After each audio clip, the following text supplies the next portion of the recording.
धनिया खोला ना केवड़िया हमर छूट जाई गड़िया।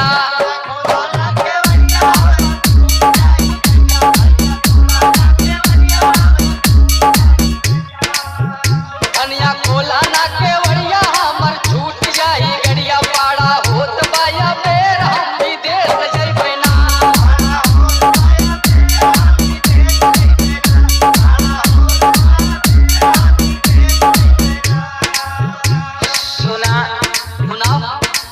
हमारे के बात सुन ला ख्याल से। अरे सुस्कै लगली का बात बताओ। राजा जइबा जब भी दसवा हमर सुनीला संदेशवा।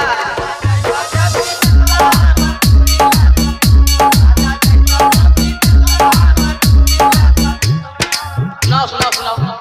राजा जइबा जब भी दसवा हमर सुनीला संदेशवा। हमरे मम्मी के बोला था हम नहीं हरवा जइबै ना।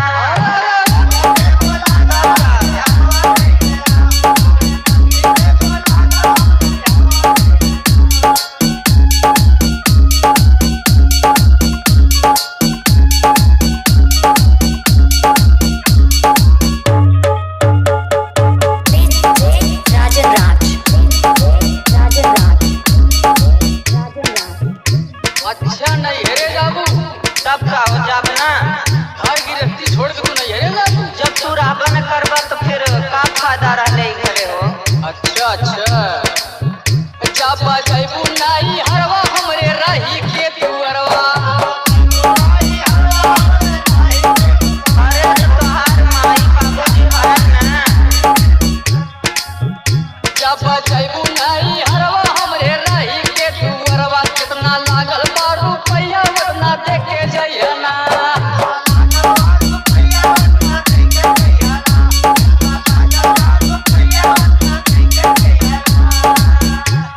अच्छा तो ई बात बा। हमसे जितना रुपया लगल लेबा और का सुनाओ। जब लेबा तू रुपया हम हो करब कुछ रुपया।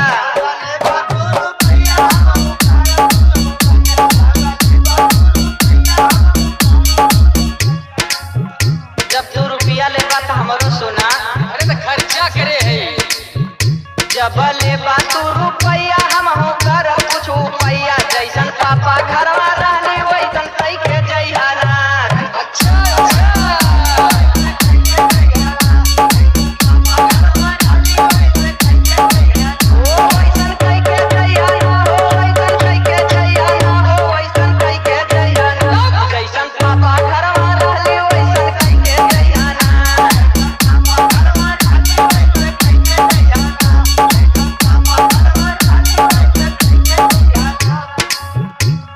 अच्छा जैसन पापा घरवा रहने वैसे कई के जाई है ना। तब का हो। अच्छा तू सोचत हो जैसे अनामिका है वैसे हमें बनाई दे। हाँ और का। अच्छा कुमार बनू सुनावा। जब पहले कैसन बनबू हमरो बात ये को मनबू।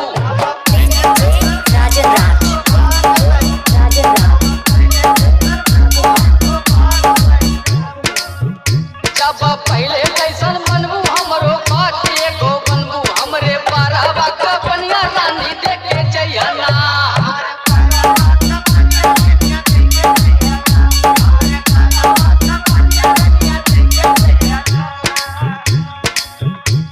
हे देखाओ। सुनावा। हम तो से हारी गए। हार गो। हाँ न तोहार कुछ लेब न अपन कुछ देव। सुना कैसे तू हमसे हार गयो। सब कहलन कि चिड़िया चरित्र दैया न जाना तू कैसे हमसे हार गयो भैया। सुना सुनावा। नाही तोहर कुछ लेब नाही अपन कुछ देव। नहीं दे ना।